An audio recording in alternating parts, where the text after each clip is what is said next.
Welcome to Unfixed. This podcast explores the intersection of artificial intelligence and the institution of higher education. I am Zach Justice, Professor of Communication Studies and Director of Faculty Development. And I'm Nick Janos, Professor of Sociology.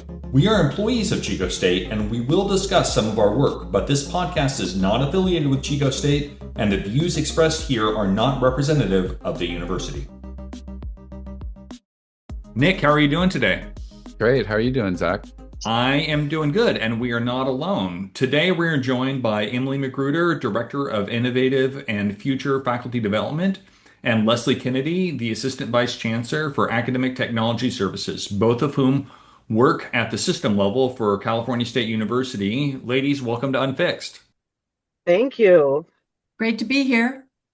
I'm going to kick us off here. Both of you have a lot of experience at the intersection of technology and higher education in California. In your mind, what is the closest analog to the disruption and opportunity presented by generative artificial intelligence? Well, this is Leslie. At the system level, the disruption has been happening for a while in that AI has been slowly being incorporated into many of the tools that we use in technologies. For example, the publishers have been using it for a while with adaptive learning tools that they have embedded in their products. And then now, as of 2022, when ChatGPT was released, it opened up a major disruption. So many disruptions come to mind. I started graduate school in 1993. So if I just keep it to my career in higher ed and don't think about the fact that I grew up writing papers by hand and then typing them on a typewriter. But if we think about the early 1990s, that I got my first email client when I was in graduate school. And I know why it was called Eudora, because I was studying English and knew about Eudora Welty's story, why I live at the PO. There was Wikipedia. We thought that was going to end research. But when you asked me the question, the thing that actually came to mind was the pandemic's forcing of the quick pivot to what I'm going to call emergency remote teaching. In some cases, we had campuses who had a few days lead time. A few of our campuses had to do it overnight. That was a moment where in my role, coordinating and leading professional development for faculty, I was super grateful that at a point in my career, I let go of my resistance to learning how to teach online. I teach English and humanities courses. I was adamant that they thrived on in-person interaction. And then at a point, I was given the opportunity to try teaching online. And something said to me, I can't keep maintaining that online teaching won't work in my discipline when I don't actually know what I'm talking about. So I was grateful that I had done that. And of course, I discovered really quickly that you can do things online, but it took iteration and practice and inviting the students in to learn along with me. And once I asked the students, why are you taking an online class? Their answers were all the impetus I needed for that. So I'm looking to that moment now. When we provided support to people to pivot, we had plenty of people in the system who knew how to teach online. And we needed to get people online and then help them draw the distinction between emergency remote teaching and really designing their teaching to be delivered in an online format. So right now with the advent and the availability of ChatGPT, I think we need to get in there and start using it, but hold on to the idea that our initial experience is going to be quite different from how we feel about it after we've gotten in there ourselves and practice along with our students. And we talk together about what's happening to learning and teaching along the way. Yeah, that's a great analogy there and Zach and I turned to that a lot with the pandemic. Of course, there was experts in the room during that time who knew how to do online education, and we don't have that luxury now, but it is definitely one that that is always on our mind about that rapid emergency pivot and things like that. So Leslie started talking about this, and I want to turn our attention here now. For the sake of listeners who may not be familiar, can you two explain the relationship between CSU, OpenAI, and offer any insight in terms of how that partnership came together? We had been approached several times by the governor's office asking us what the CSU was doing to provide equal access to a ChatGPT product so that all our students would have exposure in order to be prepared for the workforce upon graduation. So we had met with many of the vendors that offer a Gen AI product, and we were able to organize, negotiate a very, very lucrative or very inexpensive contract for everyone in the system to get access to a ChatGPT tool. And not just a ChatGPT tool, it's OpenAI's ChatGPT EDU, which is a private environment that is protecting our data and our intellectual property, or anything that one uploads into this environment is not shared out into the large language learning model that OpenAI runs. So it's a closed environment that's private, it's secure. And so between the pricing, the best pricing that we were offered, so that the 461,000 students and 50 to 56,000 faculty and staff would get access to enterprise closed environment that they did not have to spend money on themselves, was how we ended up working with OpenAI. And they've been a partner in working with us on the various tools that they're developing, and they've been very supportive and interested in learning how an educational environment such as ours is utilizing ChatGPT for teaching and learning. That's awesome insight, Leslie. I actually did not know, even somebody who follows this really closely, that some of the initial push had come from the governor's office. Nick, were you aware of any of that No, I backstory? didn't know that. No. Yeah, that's a really useful insight. So that was a big change. We understand the sort of background for it a little bit better now. Nick and I wanted to talk to you about some of the ways that we've experienced that. And Nick and I agree largely for the positive side locally, just in terms of how some things have shifted. So we want to share a couple things with you. So as you all know, my office runs the AI retrofit, and we've run it 4 different times. This last summer was the first time that we had run it since the CSU partnership with OpenAI had started.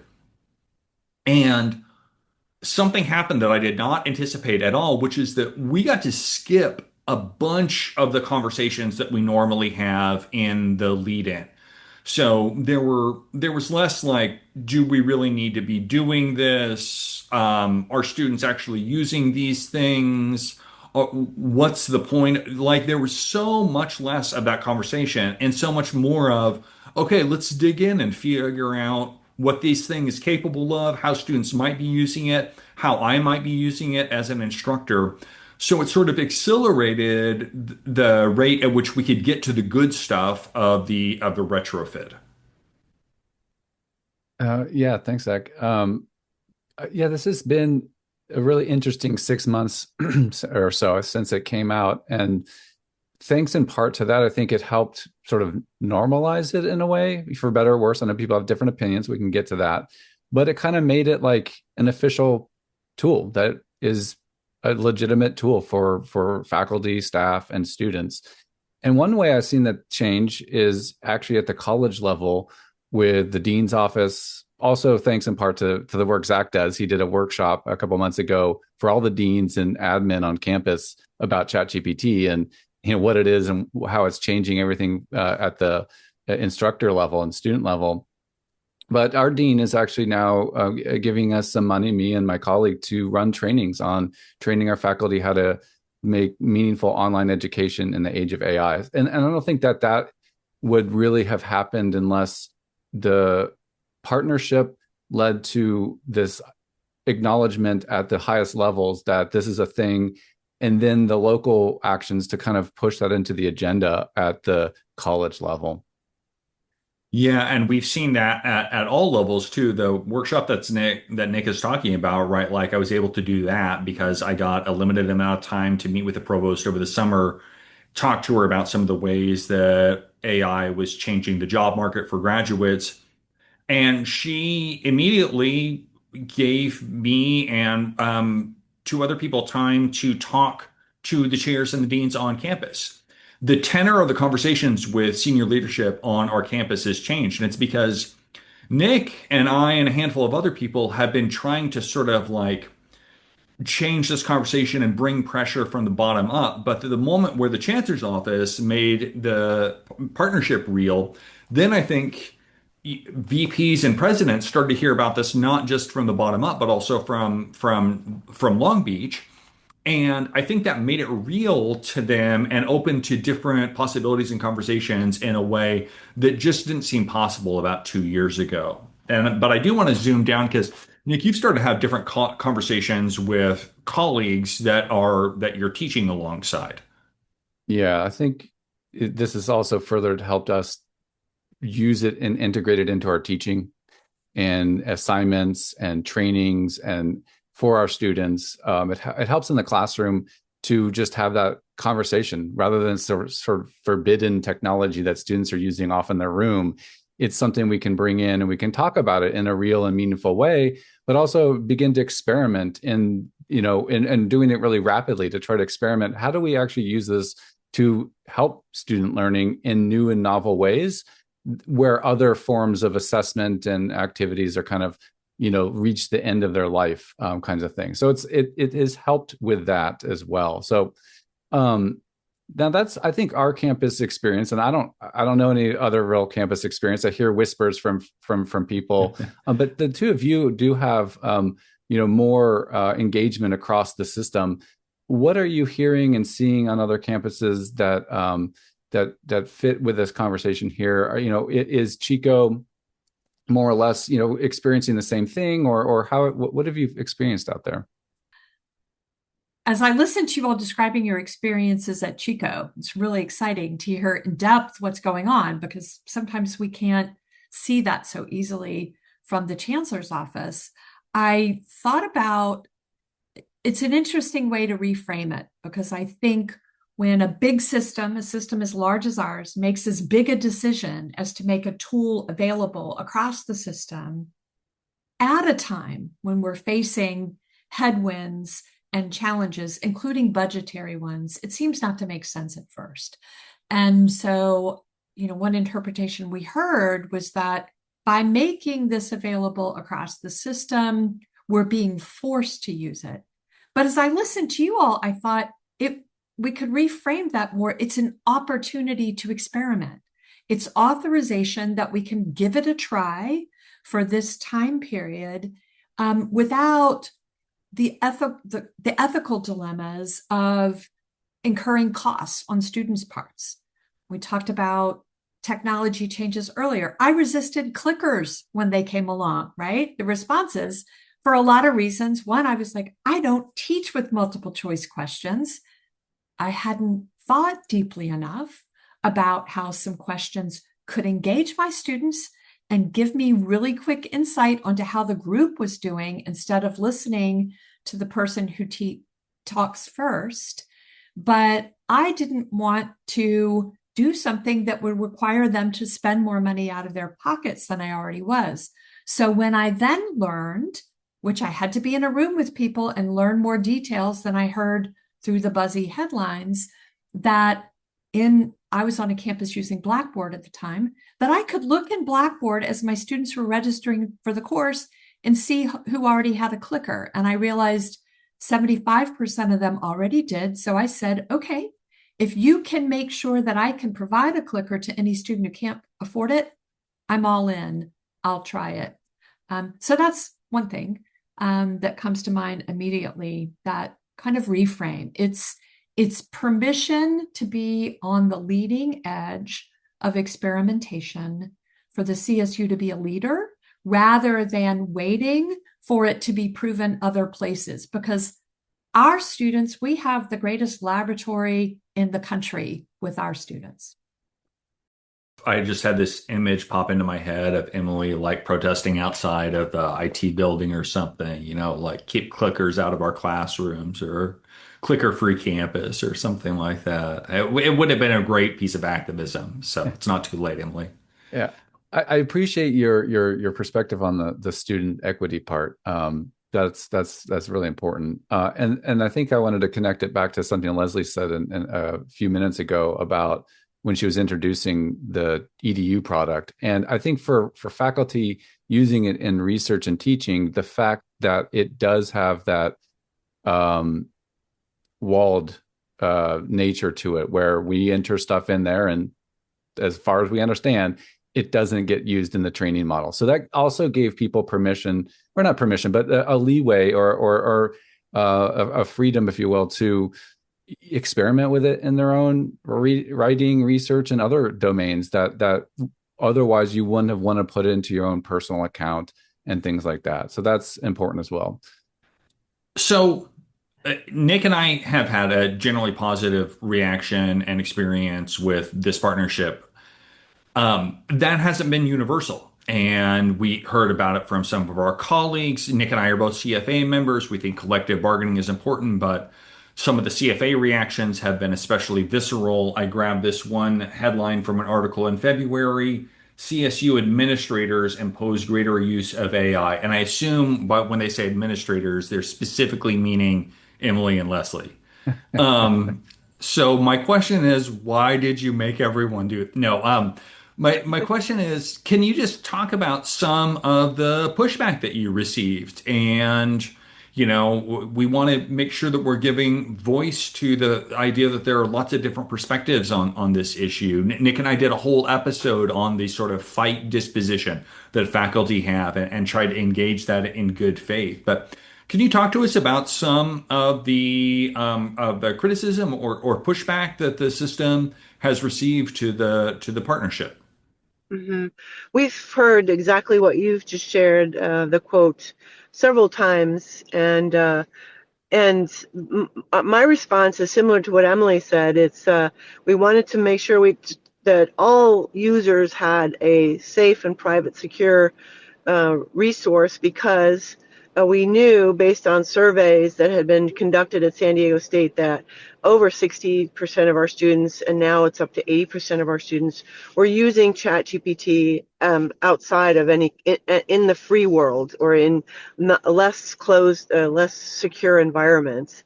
That was the first thing. The second thing is, based on a statewide Senate request or resolution a few years ago, they'd asked for the system to set up a committee to explore the implementation of AI and the impact of it for our students, and also for their future in the workforce, potential future activities needed, and knowledge needed to be competitive for the workforce once they graduated.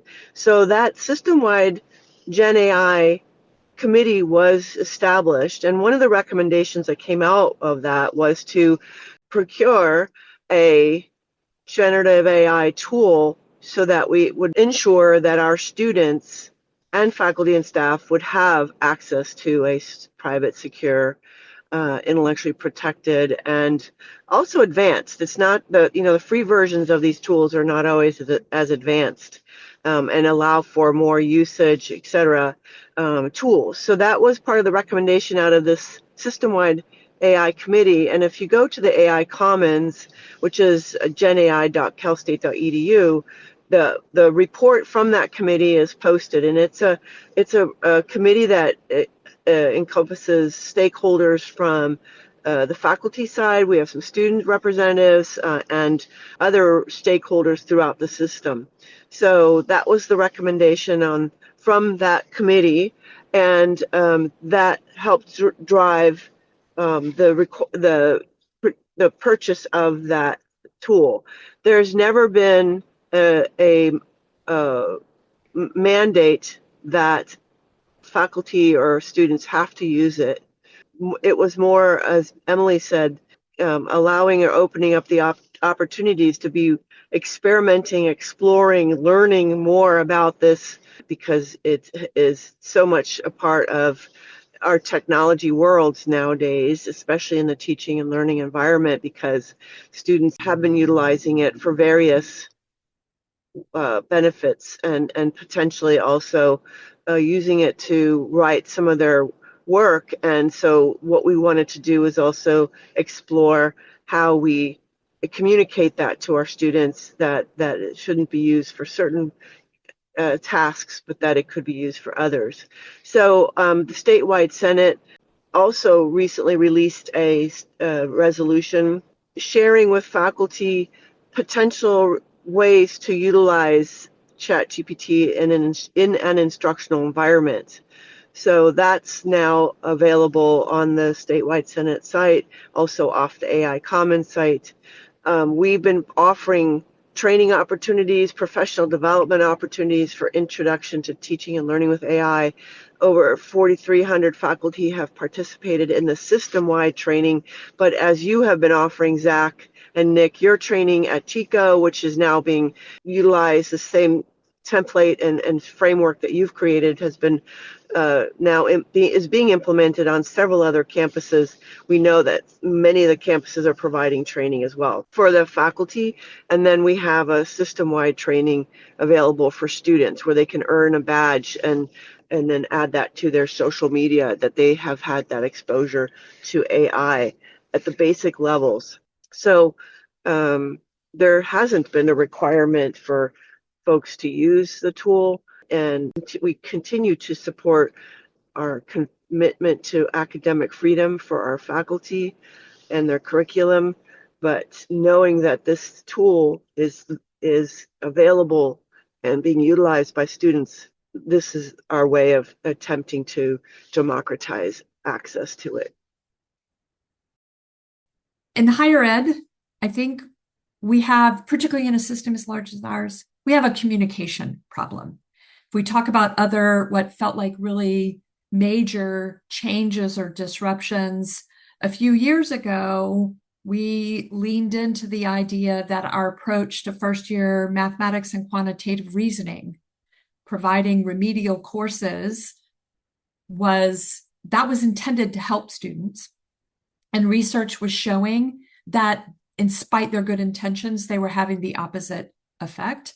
So we leaned into making a change big and faster than higher ed is usually comfortable with, because the research was showing that actually ethically it was wrong to continue to place students into courses that were actually lowering their chances of graduating and succeeding, although that wasn't usually something visible to people. And it was in the context of that I was introduced to an article that had the title something like Ripples in a Tar Pit, Higher Education's Communication Problem. And it has in there that adage that our biggest mistake is thinking communication has happened.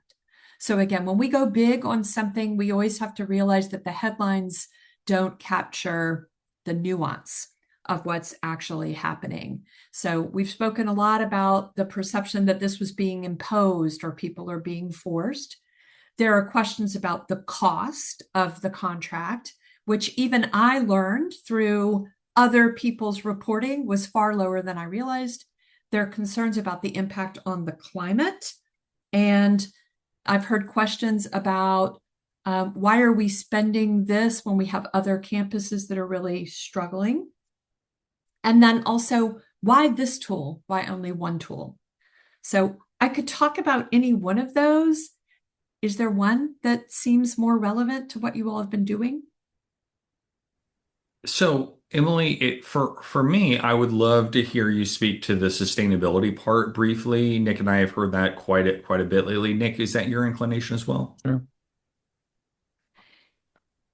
So here's what I'll say about the sustainability, because I will say when Leslie and I were listening to the conversations happening in the statewide academic senate, the thought I had was, do we all really know what we're talking about? So I was really eager for people to get in there and have some experience with the tools so that we were teaching based on experience rather than fear and resistance to what we thought it was, but we were not going to try it.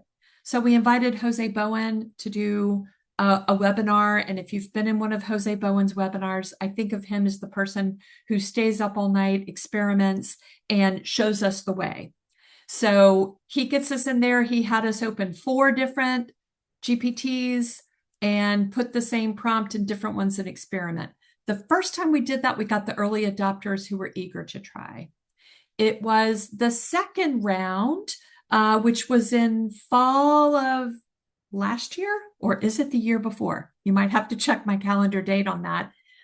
That time when we ran the webinar, some people came who were skeptical, and it felt like they might have come where they felt like they were concerned enough that maybe they needed to halt the conversation until the climate issues could be addressed. And so we want to provide space for people to talk about the climate issues while not taking away from a real-time webinar of people who wanted to learn. First, I found that faculty were addressing concerns in the chat for their colleagues. I realized that I actually don't have enough information. I wasn't qualified to think about the climate impact. So the California Education Learning Lab, which is also fostering experimentation, they actually did a webinar where they had voices on both sides that are thinking about what the impact on the climate is.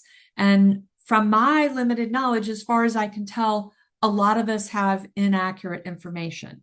There is both, the amount of power needed and the cooling needed for the equipment. That's very real, and it's going to increase capacity.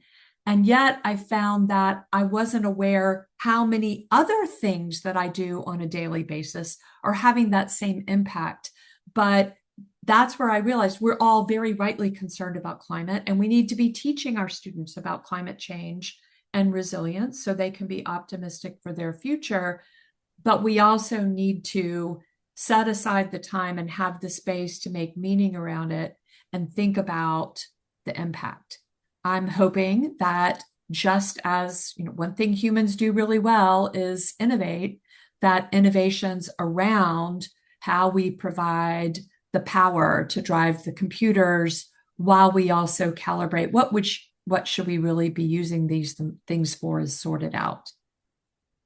Emily, I'm so glad that you brought that around to making sure that we're doing fair comparisons here. Nick and I have heard a lot of really bad analogies about the climate impact here. And one of the things I've started telling people is that, like if this is a concern about the ecological impact of your technological activity, the most important thing that you can do in your life is cancel your Netflix subscription because streaming 8K video dwarfs almost every other thing that we do.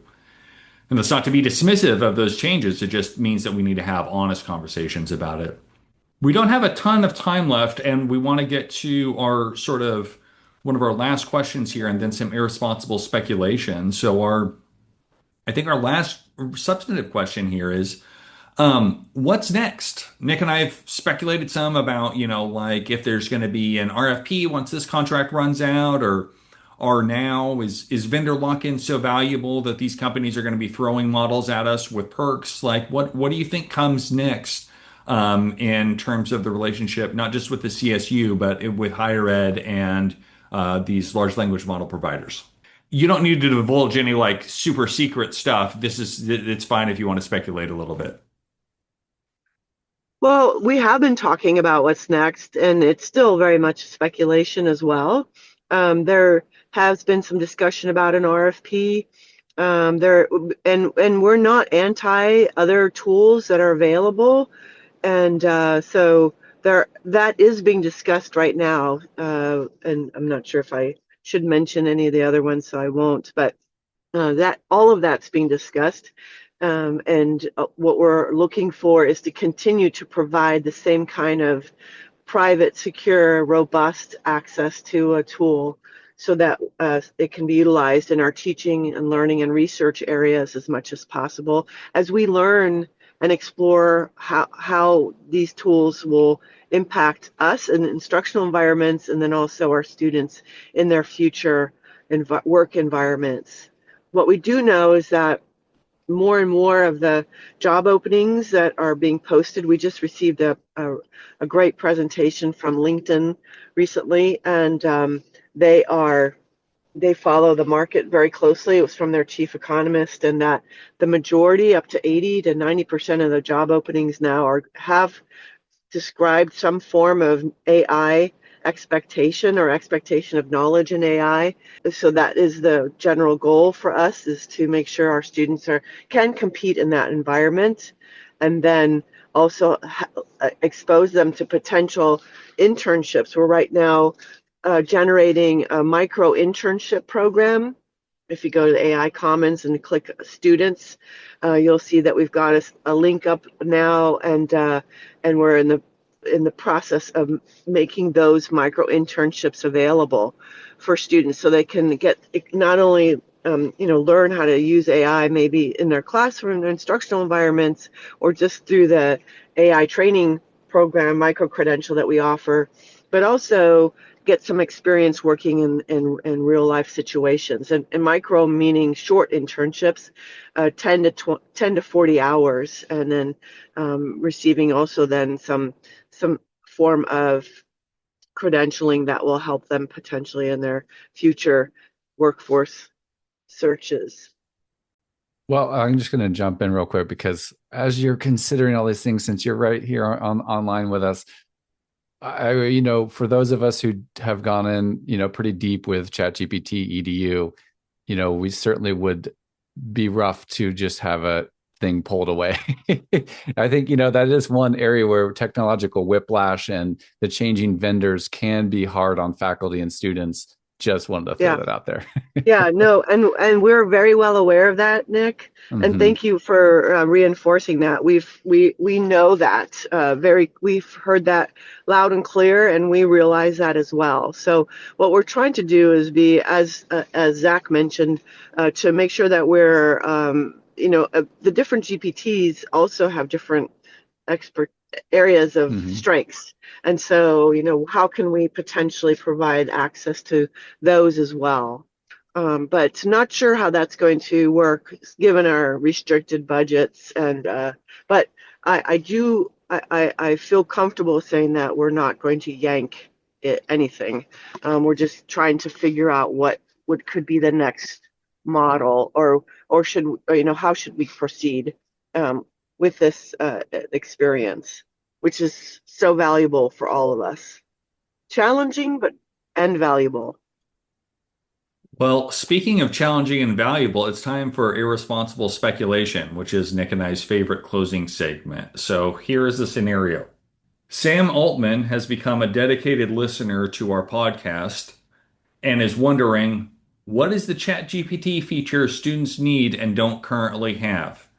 You have 30 seconds to articulate what that feature is. Each of you take a turn. Leslie first. Go. I think that a dedicated tutor or a student guide, advisor that follows them through their 4 to 6 years in the institution, that helps them navigate their studies and their potential for future internships, etc., but also helps them navigate the challenges that happen on a day-to-day basis for those students in the higher ed environment. That's mine. That was good, especially for on the spot. Emily, what's yours? Well, this may reveal that I'm still quite a novice, but just in reflecting on my own experience, I think that it would be really interesting to see what the potential is for the tool to reflect back to students the patterns and what they've been posting and how they've been using it, and prompt metacognitive questions back. Like, are you sure that you want to ask that? Or are you sure you shouldn't do a little more thinking about your prompt before you give it to me? Or have you noticed that you're doing this?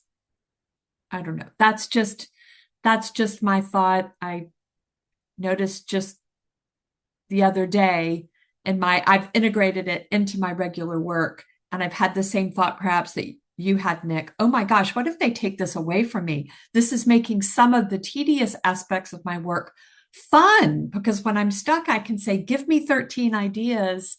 And then all of a sudden I'm on the way with better ideas. But I did notice there was a moment when the quality seemed to decrease. And so I could blame ChatGPT, or I could go back and look at the patterns in my prompting and see if I wasn't getting kind of lazy. So I don't know, a kind of talkback feature that challenges us to use the tool responsibly and for good. Yeah, I like that. It's a great idea. It does fly in the face of their sycophantic model that likes to please you at all costs. So Sam, if you're listening, have it push us a little bit more. And also don't just have it complete all our work for us with pleasure. And also, if you're listening, Nick and I are available for lucrative consulting contracts that I think you probably need us more than we need you. I'm just going to throw that out there.